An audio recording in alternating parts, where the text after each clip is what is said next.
Не болды, айтсайшы енді. Я жырысам. Не? Сен сияқтылар миллион келіп алады ауылдан. Не образование жоқ, жұмыс іздеп. Сенің балаңа әке керек, ал саған күйеу керек. Ильясты психологқа апарып көрсеткеніңіз дұрыс болады. Отбасындағы жағдайлар үшін балада депрессия болуы мүмкін.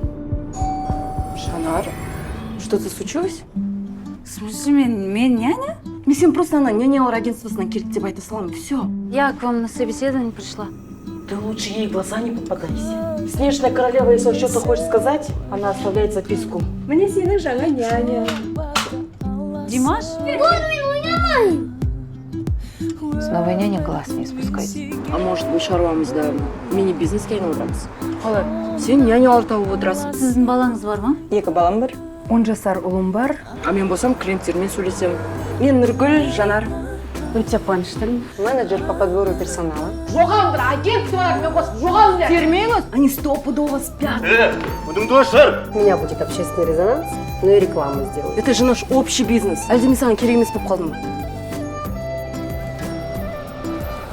Прислуге надо давать столько, чтобы она глаза боялась поднять.